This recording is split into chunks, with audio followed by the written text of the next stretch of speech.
lessons learned. And how they scars shown but no respect was earned.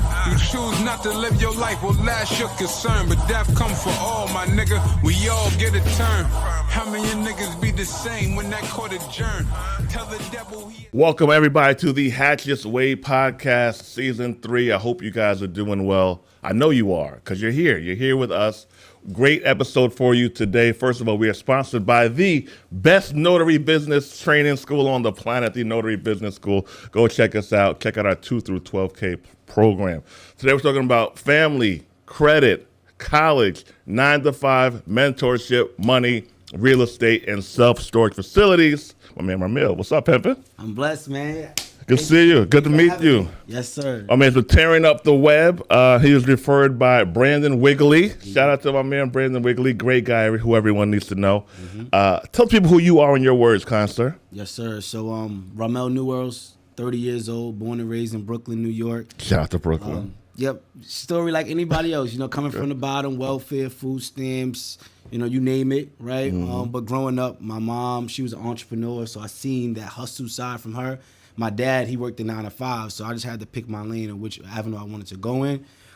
8 years ago, I got introduced to the real estate business. Okay. I started marketing, finding different deals, different leads. I ended up coming across a motivated seller.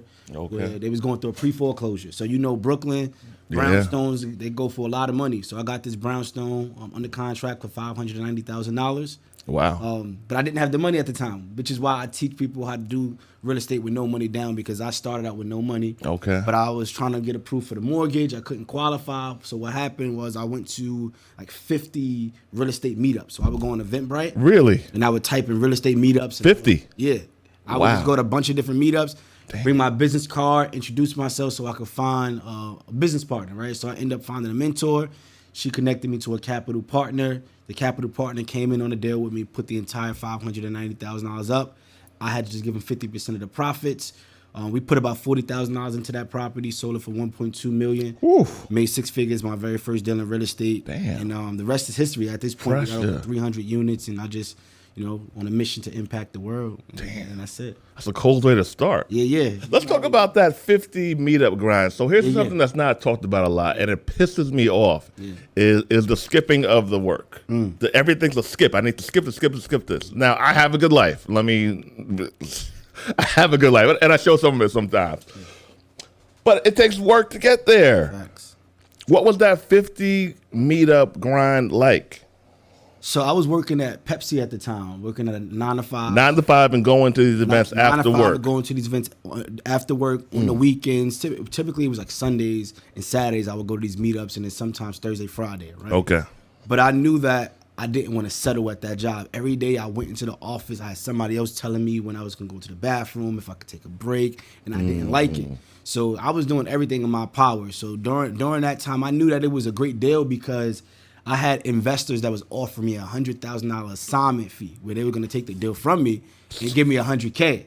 So you could have wholesaled and made $100,000. I could have wholesaled it. Wow. But it was a saying that I learned from Master P. He always say, listen, if somebody will offer you a certain amount of money. How much is it worth? Exactly. It's worth 10 times that. Yeah. So I had that mindset, and I did everything in my power. So it was just a mindset of like, I can't lose. This is it for me. If I don't get this deal done, I'm going to be stuck working here forever. I need to make this happen. I knew it was a great opportunity. Whew. All right, so you had the 9-to-5. Did you go to college before the 9-to-5? Yeah, so I went to SUNY Albany. Shout out to SUNY Albany. Great Danes. Number one, I don't know if it's still, but number one party school in the country for a lot of years. Not anymore, but it was. It was when you were there? When I was there, it was. Because when you left the stop, it got whacked when you left? Yeah. We took the energy away, and then they started shutting things down, and it's crazy now. But yeah, SUNY number one party school, great business school as well. But I went there, got my bachelor's in business management, minor in communications. Sweet. And that's how I got my job. Straight out of college, I was working at Pepsi. So like 4 a.m, 5 a.m, the Walmarts, the Targets, I would be in there. Oh, that was you? Stocking them shelves? Stocking them shelves. Wow. That's me. So if you go there, you see stocking them shelves, that was me. So you had a 9-to-5. Yeah. Are you one of those people who talks down on 9-to-5s, or are you one of those people who said, I did what I had to do, and now I'm happy where I'm at? I'm super excited. It was a mindset shift. So I tell all my mentees, anybody that's around me, I always say is about how you look at things. You change your perspective, right? That's deep. So when I went into the office, it wasn't me working for them, it was you working for me. So once I changed how I looked at it. Oh, that's cold. Yeah. That's cold. You heard that? I had That's to change cold. how I looked at it. So I'm like, all right, you working for me. Every time I come in here, I'm getting a paycheck twice a month. I'm going to use that money to save up, get my W-2s, and go buy property. So I would buy one property every year, utilizing the income, saving until I got to a point where my passive income was covering my job income. And that's what allowed me to now say, I'm going to go full-fledged and become a full-time entrepreneur. Use what you got to get where you got to get. Yeah. It's that whole skip thing. I'm going to skip after I'm fan. You got to have money or some kind of extreme hustle to totally skip that whole part of life. Most people have to go through that. Yeah. And also just to add, working, because you got to be a great follower before you're a great leader. Oh, you so cold. if you can't take direction, if you don't understand how to be on time, be punctual, like that's what the job created. Outside of the money, just me understanding That structure. being on time, submitting Yeah. things before the deadline, right? Organizational skills, distribution is a lot that comes with being at a job. So Never look down on what you got to do to get where you got to get. Never look down on it. And here's the thing with people who skip steps. They're usually habitual skip skippers. So they never stops. Yeah, they yeah, always try to get around it. Man, just do what you got to do to get where you got to get. Yep. So how old were you, and what was your first property that you added to your personal portfolio? My first property, I was 25 years old. That's when I sold Dope. that property. I walked away with $157,000 check. What did it feel like? Changed my life. You're smiling. Right? It changed my life, and I said, this works, right? Because Yeah. you think it's a myth. When you see people say they make a bunch of money in real estate, you think it's a myth because we don't have that representation. So at that point, yeah. I knew that it was real. I went to the bank to deposit the check, right, after the closing. And when I was at the bank, the teller was, hey, let's sit down, bringing me coffee. They're nice to you, They're right? nice to me. I never got this treatment before in my life, you know? So at that point, I said, I need to go ahead and do this again and again. It's kind of like an addiction. I said, Yeah. I need this feeling. What this experience has created for me, I wanted to continuously do it. And then from that point, I bought my next property. It was a duplex in Albany, New York. Being I went to school out there, so I knew Smart. the area. You knew the layout. Duplex. How much was that property? I paid $85,000 for it. You bought it cash or you financed it? I did hard money. Okay. So okay. $85,000, put about $30,000 into it. Then refied out. It was worth like $190. Refied out around like $130, $140. So yeah, we did a cash out refi on that, and then just continuously going from there. Okay. Is that property still in your portfolio? Still have it. How much does it rent out for currently? Right now, $1,900 a month Total income? total. Yeah. How much are your payments on that? My payment on it, $1,200. That's my mortgage. So it's probably cash flowing Nice. somewhere Okay. like $600-700. And at that time when you bought it, you were living in Pennsylvania? I was living in Connecticut at the time. How did you manage the property? My brother. So my brother stayed at Albany because we both went to the same school. He stayed at Albany. Okay. So He's younger or older? We twins. You have twins? Now we're twins. That's what's up. That's what's up. Yep. So what did that first property feel like that you actually had in your portfolio? To be honest with you, it was brutal. Really? It was brutal. Okay. Because we thought we was doing things the right way until you learn you're not doing it the right way. Right? Overspending on the rehab. Yeah. Right? Yeah. Going through different contractors because they saying they could do this, and I don't know the construction part. I just know the money part. I'm doing my comps. I know that, but now I'm hiring other people, expecting them to have good judgment, trust and character. So to be real, I lost a lot of money in that deal. Now it's cash flowing and we have it, stabilized. But that helped me say, okay, verify everything. Can't trust everybody. Yeah. Get referrals. So yeah, it was a brutal process from there, honestly. But you got started. I got started. You got started. Yeah. What was your next property after that? My next property after that was that duplex. I bought it was so many. After that point, it was just like You were rolling. yeah, I was rolling after that. So What was your target market? Pennsylvania. So I was living in Connecticut. Once I moved to Pennsylvania, that's when the floodgates opened up. So I was buying a bunch of duplexes, fourplexes, then 8 units, 10 units, deals, multiple deals during the week. You Everything. were buying and holding those or wholesaling or both? All of the above. So my foundation is wholesaling. Right? So I would Okay. use the wholesaling strategies to generate leads. Once I have leads come in, I'll pick, all right, the great deals I'm keeping for myself. Smart The good wholesaler deals, do that, yeah. I'll assign it over and get Yeah. somebody to make 10, 20,000 in between. But that's the foundation of the business. You're into storage facilities as well. Yes. I haven't got into that business yet. What's the business model? How do you make money? And what's the cost to get into that game? Great question. Great. All right. So I want to tell you how I got to that. All right, cool. Let's do it. So I got to the point where I owned 40 units. I sold some of them now, so I'm down to maybe 32. But 40 units, meaning doors, duplexes, 8 units, Quads, combination. all that. Yeah, nice. This what happened in COVID 2020. When the eviction ban happened and tenants didn't have to pay for you couldn't pay for monetary reasons. I had about 8 tenants that stopped paying their rent. 8, okay. 8 out of 30? Correct. No, I had 40 at that time. 40 at that I started time. selling them off because I wanted to liquidate. Okay. Yeah. So what happened was I'm still paying the mortgage, I'm paying taxes, I'm paying insurance, I'm paying water, but I'm not getting any cash flow in because they're not paying rent. Okay. So now my bottom line is not looking good. So then I'm strategizing, saying, how could I become a little bit more cash heavy at this point because I'm over leveraged now, right? Okay. So I started to sell off some of my properties. The market was at the top, right? So I was getting a bunch of money. Nice. And one of my properties that I wanted to sell at the time, I had a tenant in there. He didn't want to leave, so I offered him cash for keys. I said, hey, I'm going to give you $2,000. You can just leave. You don't got to pay me nothing. You owe anything you owe me, just keep it. Go. I just need you to go. So he accepted the $2,000, but he said, hey, can you put my items in a storage unit for 90 days? We looked around everywhere in my area, couldn't find a storage unit. Everything was booked out. Everything was sold. Why were you doing all that? I wanted to get him out so I could sell the property. Okay, that's a lot of work. But it was like either keep you How in much there. were you making on the property? The diversity. It's the diversity for me. How many services can you offer in the mobile notary wheelhouse? A lot. You can get 7 streams of income just from owning a notary signing agency. 1, become self-employed. That's with you doing the jobs yourself. 2, you middleman out the assignments. Let's say you charge a title company $200 for a loan closing. You then pay someone else to do the job for $100. You pocket $100. 3, mobile fingerprinting. My favorite service, mobile fingerprinting, is the bag. One of our students, Malik, he's in a foreign country. Is it Panama this week? Cuba? He's halfway retired. He's 25. Client paid him $3,000. Fingerprint technician do the job for $1,200. He pocketed $1,800 while being on vacation. Apostille processing, legalizing a document for a foreign country. Certifying a document for use in a foreign country. Apostille processing is the bag. $400 assignments, $600 assignments, $1,000 assignments, and you're paid before you even leave the house. Loan closings, home equity line of credits, refinance, purchases. The bag. Wills, power of attorneys, living trust, all those wonderful forms. Multiple copies of each.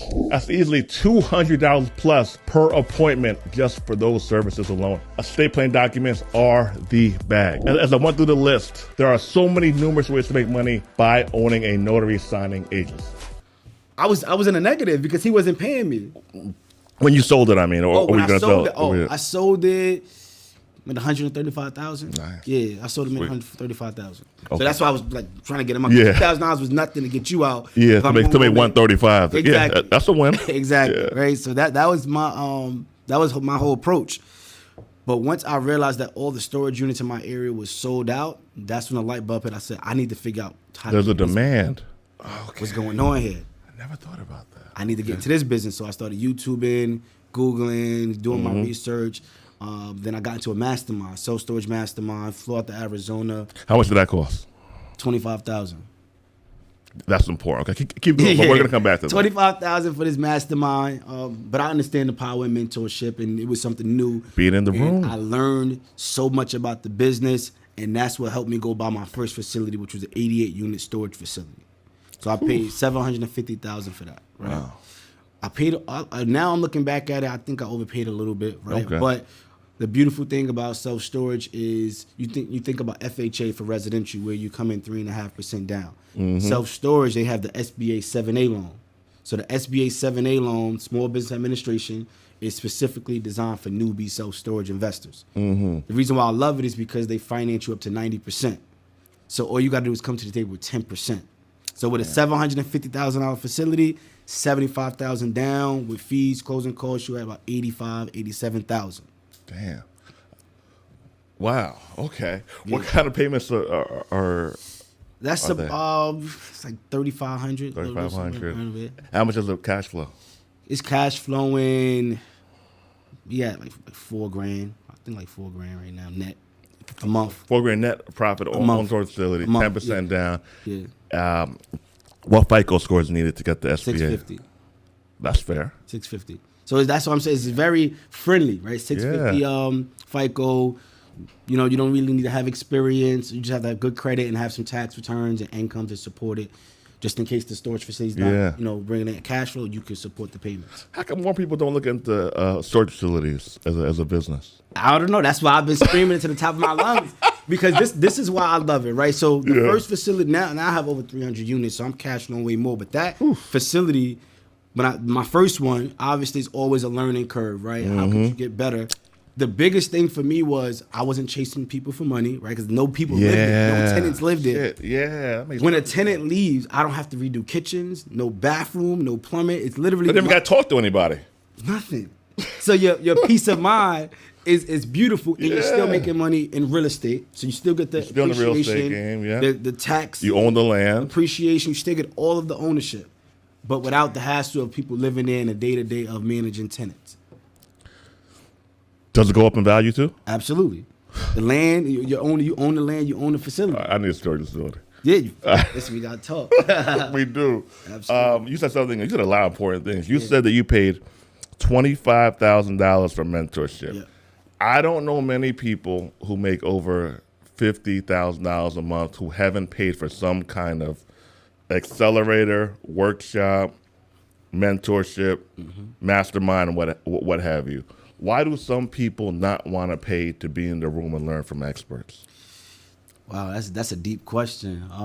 It's various things. I think is like fear, right? Yeah. A big component is we are fearful of losing, right? Because we don't have much. Because I speak to my mentees and I ask them sometimes, hey, why are you not taking action? Oh, I got $2,000 saved up. I don't want to lose it all, right? So we scared of losing money. And in turn, we should be thinking, right, we need to let the money go because we need to bring things back. So I think fear, the belief, right? So the representation. We don't see nobody that we know owning storage facilities or being in these different rooms, so we don't think it's possible for us. So fear, representation, and then just having that confidence in yourself, you know? Yeah. I think those three things hold people back on why they don't get into the rooms, why they don't invest in mentorship. Why did you spend $25,000? I spent $25,000 because I knew that this industry was untapped. And I knew once I was doing my research on YouTube and Google and I was seeing how much money people was making, I knew I was gonna make my money back. And I bet on myself because I'm confident in myself. I know if I put this money up, I know I'm gonna do everything in my power to make sure I 10x my return. I just have that much confidence in my work ethic. That's sweet. In business, you've had partnerships before, right? Still have partnerships. Okay. Some have gone wrong. Ever they gone wrong before? Of course. What personality type do you feel you must avoid in partnerships? I'm gonna give you my answer first. Okay. You have to avoid the quitter.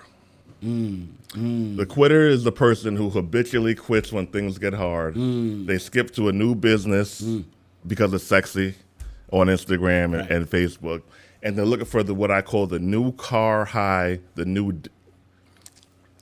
dating high, the new car smell. What I mean by that is you want to hop in something which is fun, but everything gets tough. Every revenue stream, every system, everything you're working on gets tough, but they quit when it gets tough. I think you must avoid working with the quitter. All right, you go. You hit it on the head. The quitter is very, very important to avoid. Yeah. To add on to that, I would say the person who lacks vision. Ooh, that's good. Because when you have vision, you understand that the temporary obstacles that's part of it. That's a pit stop. Right? So anytime somebody tell me no, I get excited because I know I'm that much closer to my yes. Right? So we understand. So if you don't have vision, it's gonna be tough. That's why you're gonna quit all the time. I don't quit because I know that this is part of the process. My vision is to go here, and we just gonna keep going. So anybody don't have that vision, I can't partner with you. And I've had partners that didn't have the vision I had, and we just got separated. If you lack vision, you gotta go. If you're a quitter, if you're a quitter, you gotta go. Yeah. What did it take you to make your first $20K in business a month? First $20K in business a month. What did it take me? Planning. planning.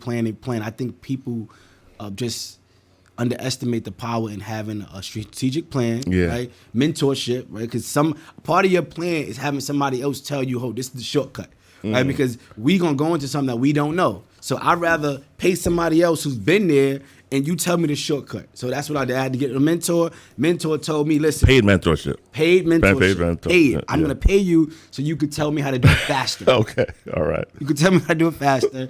Plan and then do your market research. So understanding what are the variables, what could come into place that's going to impact whether or not you make that type of money. And I think that's it for me. Okay. Now, how'd you go from $20K a month to $50K a month? Repeating the same thing. Like once you see that it works. So this is what happened. I'll tell you this, That's right? good. I tell you, I'll give you an example. So I just launched I won't say just launched, but November 2021, I launched my coaching program, my mentorship program called Mailbox Millionaire Academy. That's dope. Prior to that, I was in the business 8 years. I wasn't coaching because I'm stuck doing what I'm doing. I don't have time to coach nobody. Yeah. That's a commitment, right? It is. I don't have time to coach nobody. I'm focused on building my own table. Once I got into the groove and now I'm more automated, stabilized, and my properties is good, my portfolio is good, then I said I'm gonna go help other people because a lot of people ask me to teach them these things. So my first webinar I did, I made $11,000. I did a webinar, right? Shout out to that. I was excited, but I had friends telling me, "Oh, I did $100K on the webinar." I was like, what? Right? But I understood what I did wrong. Right? I understood it was a numbers game. All right, let me go make some tweaks, double down, and go do it again. So literally from the first one, the next one I did $100K. Right? So it was from 11K to 100K. Didn't change the approach. I just doubled down on what was working. What was working. Yeah, yeah. And that's how you do it. And just keep doubling down. And then also reinvesting. Because I feel like that's a big part of it. Entrepreneurs, they get the money and it's like, now it's my money. No, it goes back into the business. Yeah. If you want to make more money, you got to. Yeah. What's been your highest grossing month? 260,000. Whew. Yeah. Pressure. Now that you have the safe, so I have a thing that I call safe assets and safe businesses in place. Now that you have a bunch of that, are you spending money? Are you doing trips or how you living? Yeah, I do trips and stuff. Like I'm all about experiences. Experience is a big deal. Time is our most valuable asset. Wealthy people, they know that it's measured in time. So I love to spend time with my family. Travel. Take them with me, as you see, right? I see them. I bring them everywhere I go because I just like, my son. He's 1 year old, even though he's young, new. Yeah. But I want to instill experiences in him early, right? Traveling, seeing. When I started to travel, that's when I realized the difference in like customer service, quality of life, and those things impact you. So yeah, I'm definitely spending money, but strategically. Okay. So I know how to, use reward points and be able to get. You're on it. We do all of that to make sure that we are financially smart. Hey, baby. Are you in a relationship? Married? Yes, married. You're married. Okay. Yeah. Congrats on that. What made you ask your wife to marry her? Wow. So to be completely transparent, right, she believed in me before I believed in myself. Wow. It's just the fact of the matter. How long you been together for? 10 years. Oh, y'all go back. Not married for 10 years. Yeah, but like, we've been together. You met in college? In college. And when I was in college, I was young Brooklyn dude, right? So I'm in college just running around, you know, doing illegal things and parties and drinking, smoking. And she always knew that I had a gift that was bigger than me. So this was one time I was telling her what my goals was, right? And this is how I knew she was going to be like the one. Okay. So I was telling her I wanted to open up a strip club. I'm like, yeah, I'm opening up a strip club. I'm opening up a liquor store. And everybody that I've told that story to, they typically, oh, word, they support it. Yeah. And she said, why you want to open up a strip club and degrade your women? Right? Why you want to open up a liquor store and pour, pour poison into your people? You could do something different. You should be able to have a business that brings you capital, but have more of a positive impact. And I said, damn, like, that's crazy. You think I could do that? And then she's like, yeah, like, and it was this one conversation that we had. I said, I don't believe I have any talent because I tried to play basketball, didn't make it. I started rapping, that didn't work. I was selling drugs, that didn't work. And I got to a point where I felt like God didn't bless me with no gifts. I'm like, damn, God didn't bless me with nothing. Because growing up in the hood, we think that skills is things you could actually see. And sometimes your skills is intangible. It's something that's within you, right? And she said, yo, you may not think you have skills, but the skills that I do see you have is that you are a leader. The diversity. It's the diversity for me. How many services can you offer in the mobile notary wheelhouse? A lot. You can get 7 streams of income just from owning a notary signing agency. 1, become self-employed. That's with you doing the jobs yourself. 2, you middleman out the assignments. Let's say you charge a title company $200 for a loan closing. You then pay someone else to do the job for $100. You pocket $100. 3, mobile fingerprinting. My favorite service, mobile fingerprinting, is the bag. One of our students, Malik, he's in a foreign country. Is it Panama this week? Cuba? He's halfway retired. He's 25. Client paid him $3,000. Fingerprint technician do the job for $1,200. He pocketed $1,800 while being on vacation. Apostille processing, legalizing a document for a foreign country. Certifying a document for use in a foreign country. Apostille processing is the bag. $400 assignments, $600 assignments, $1,000 plus assignments, and you're paid before you even leave the house. Loan closings, home equity line of credits, refinance, purchases. The bag. Wills, power of attorneys, living trust, all those wonderful forms. Multiple copies of each. That's easily $200 plus per appointment just for those services alone. Estate plan documents are the bag. As I went through the list, there are so many numerous ways to make money by owning a notary signing agency. Right, a lot of people around you, they believe in what you say, they follow what you do. You got ambition, you got work ethic. These are skills that other people don't possess, but you focused on trying to be a rapper, or you trying to be a ball player, or you want to be a dancer because you're seeing that. You should be tapped into what the real abilities you have, and that's really what got me to where I am today. Like, I shifted my mind, I understood my gifts, and I said, real estate is you don't need to be the fastest, right? I don't need to have the best jump shot. I don't need to have the best bars. All I need to do is know how to work hard, understand numbers, and push myself to the very best. So it works. Shout out to that. Yeah. I see most successful people that I know. You're married too. Most successful people that I know, black men, are married or in a long-term relationship. So it's no, when you pulled up with your wife and child, I wasn't surprised. I was like, he's doing it. Because what is it about relationships that help make people successful? It's a few things. There's something to it, right? So, yeah, it's definitely a lot to it. For me specifically, I have somebody to answer to, right? Damn. So I can't just go out here and be getting crazy. A lot of single men, you could go out here and just make crazy, reckless, irresponsible. There's no one there. There's nobody to say, hold on, what the hell are you doing? So that makes me second guess a lot of decisions that I may make, because I know I got to explain this to her, right? And then having somebody else that's not going to be a yes man or woman around you. You know, they have to be able to tell you about yourself and say, hey, you know, you need to be better in this area. And I think that's what marriage does, right? So, yeah, I think that's really what it is. That's deep. Yeah. That's deep. Your online teaching academy, why did you start it, and how many people have you helped so far? So I launched my program, Mailbox Meeting Academy, November 2021. Hold on. You see, he keeps on dropping the name of the academy. Great marketing. So for anyone watching, you see, he keeps on saying the name. He doesn't just say it. He says the name. So keep going. I love that. I love that. I launched it because I wanted to really get to a goal faster. Just being completely transparent. Yeah. Right? When I started buying storage facilities and like apartment buildings, it became like overload to me, right? You got to manage the processes, manage the people. And I said, how could I get to this goal faster? I'm okay with having a small percentage of a pie versus having a whole pie to myself. So if I'm able to teach other people how to do the exact same thing and now get partnerships in multiple places, now I could do 10 times more deals, right? Now I can have deals in California, Florida, Iowa, Texas, Vegas, versus me being just in Pennsylvania, in Georgia, and New York, right? So my initial thought process was to teach other people so that they can also do it. They find deals, I can partner, we do things together, I help you, you help me, and now we reach our goal faster. That was like, to be real. That's genius. No, it makes total sense. That was like the real honest truth. After that, I realized how many people was just impacted by me teaching and coaching and going out. $100,000 in funding, $200,000 in funding, bought their first property, no money down, got this storage facility, right? Just seeing how many people's lives would change. Then it changed it to, okay, not only am I able to get to go faster for myself and other people, I see that I'm giving information that they could pass down to their kids and their families. Impact. Now it's having an impact beyond what we see. Does your wife work? No. Well, she has a business. She has a business. She's up 9 to 5. Say that again. She doesn't have a 9 to 5. No 9 to 5. No, No 9 to 5 in your household. Anymore. no 9 to 5 in my household. Nah. It's a lifestyle. How was it? Did she leave the full-time workforce from your business or her business, or was it My both? business? From your. How did that feel? Being able to retire your wife out of the full-time workforce. It was a blessing, right? And it was tough for her because she didn't want to leave her job because she likes to feel fulfilled in her own purpose. But Yeah.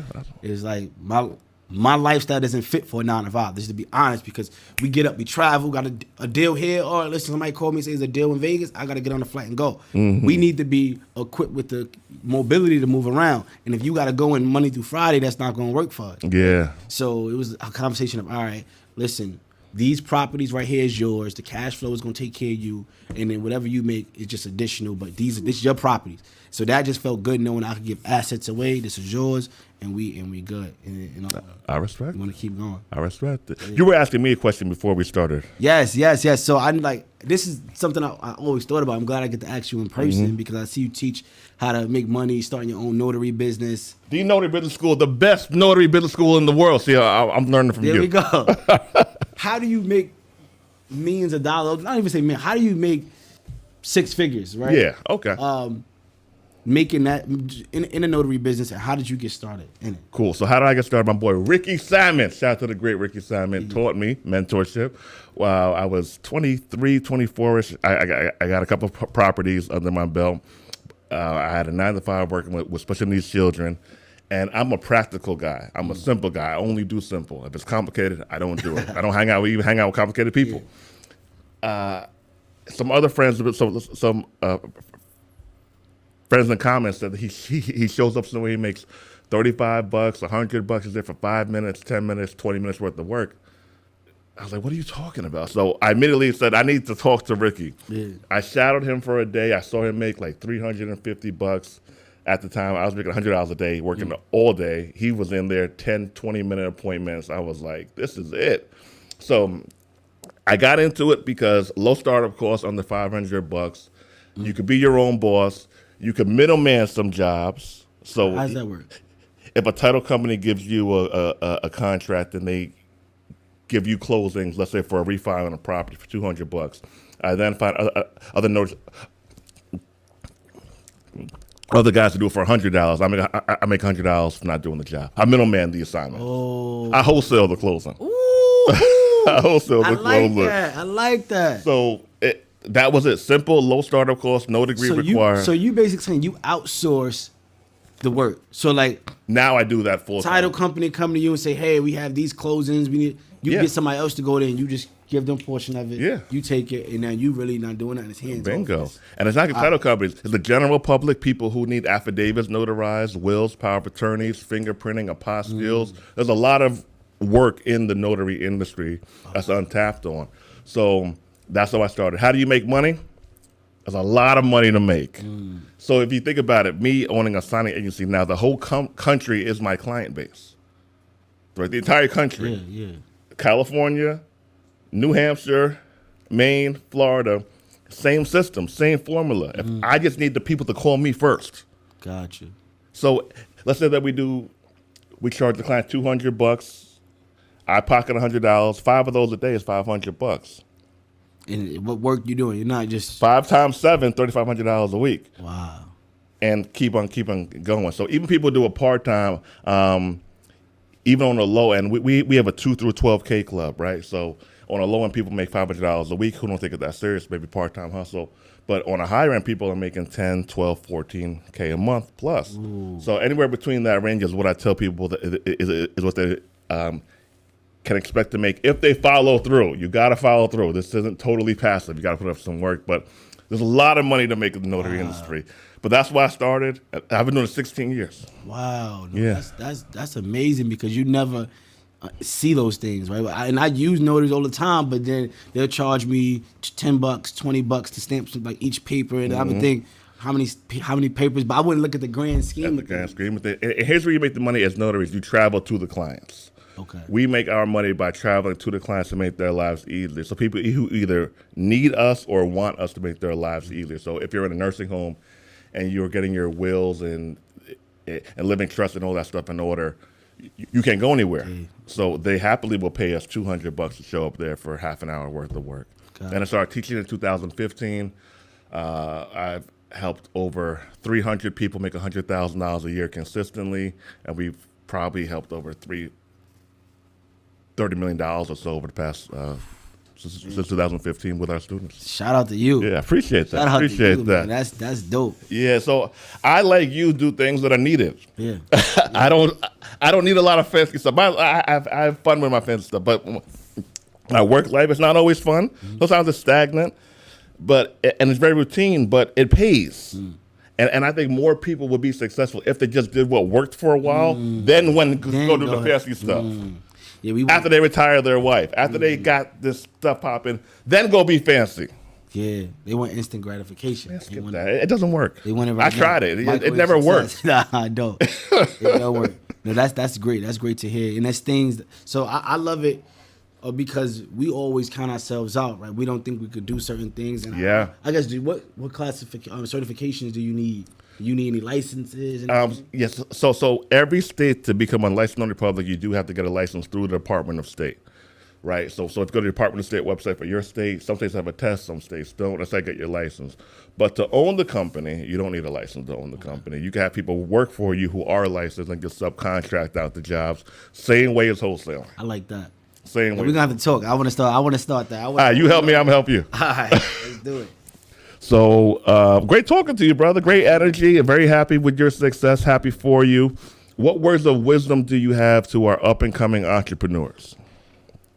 The biggest thing that I would say is, having a made up mind. Right? The most powerful thing in the world is a made up mind. When you decide to say, I'm no longer going to be that old person, I'm going to be somebody new. Brand new, yeah. Nothing can stop you. Nothing can stop you. I think most people are not successful because they don't make up their mind. They don't make that decision. It's like it's an option for them. Like, I'll try it. I don't know. Like, when I made the decision that I'm not gonna be retiring at my job and working 30 years, I seen my dad do it. He worked 25 years, retired, got a pension, and then he gotta go get another job. I said, nah, Dad, we're not doing that. Listen, you working with me, you putting you in the business. We're not doing that. So now my dad is on the payroll. My brother's on the payroll. Just seeing me able to put other people in position. Beautiful. It's powerful. But it all started with me making decisions. I got to be somebody new. I got to completely make up my mind on where I want to go. And it started when you go into 50 meetups after work. After work. Let's not negate anything of that portion right there. And then most people will not be successful because they won't do that. They won't go to a 9-to-5, and they won't go to meetups because, you know what's funny? The people who are the brokers have the biggest egos. I say it all the time. We got more pride than money. It's stupid. It's crazy. Like you're not where you want to be, and you have an inflated ego. Get the ego later. It's because they don't have anything. So the ego is all you could actually hold on to. Hold on to. Damn, that's good. That's all you can hold on to. But when you understand, wise man knows he knows nothing. Like, real intelligent people are always going to be humble because I know that I don't know everything, and I don't need to show you everything either because I already know what I got. Truth. Millionaires, billionaires, they don't need all the flashy stuff. It's like, if I wanted that, I know I could go get it 10 times. This is what my mentor told me because and I'll be honest, right? Because I battle it because I'm still young and I like the flashy. But then also you have to understand what comes with that. So, for example, me being a landlord, when I pull up to my properties and I got this fancy car, that's not it's not the right look. I know what you mean. Like, you a landlord taking, picking people money. Like, it's just not cool, right? It's not the smartest thing. It's not the smartest thing. It's not the smartest, but I had to be mature enough to say, okay, I get it. Right? Let me stop doing that. Sometimes wealth is quiet. That's what my mentor told me. He said, real wealth is quiet. You don't have to always let people know who you are. You could be the owner and just act like you're the property manager one day. Act like you just don't be always, I gotta tell people I'm that person. That's no, just lay low. Yeah. That's real wealth. Be quiet, be humble, listen, observe, and always be a student. Yeah, very smart. On one of my websites, I have a white lady on there as a spokesperson because that business, most of the clients are white. So I have a white lady be the spokeswoman. Intelligence wins. How do we sign up for Mailbox Academy? Mailbox Money Academy. Mailbox Millionaire Academy. Millionaire Academy. How much does it cost to? So it varies. I have a course which is $2,500, right? In that course, you get credit, Okay. Real estate, everything you need, lifetime access. Nice. You get added into our Facebook group, and then we do calls once a month. And then I have like a private inner circle, but that's an application process, right? Okay. You have to go through the course to even get there, Nice. because that's where I actually partner with you, right? We have deals. I fly out exactly where you are. We'll walk the deal together, right? Nice. I'll bring my lenders, my resources. So yeah, it varies. But what I want to do, if it's okay with you, I want to give away a free course to everybody that's here listening. Whoa. Okay. Everybody that's here listening, I want to give. So I want y'all to text Notary. Text Notary to 347-429-6496. Everybody that texts Notary to 347-429-6496, I'm giving you a free course. I'm literally giving you a free course that's going to teach you how to get into the commercial real estate business with none of your own money, just being able to leverage certain principles that we teach. So that's what I want to do. I appreciate it. Thank you for the game. Yes, sir. All right, everybody. Let's take some action. Text the number. Follow his principles. Study what people are doing to win. Just extract and do it. The Hatchett Way Podcast, Season 3. Peace.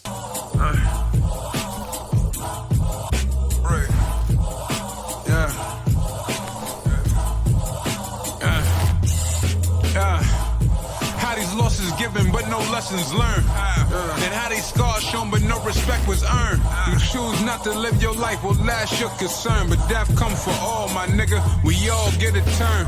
How many niggas be the same when that court adjourned? Tell the devil he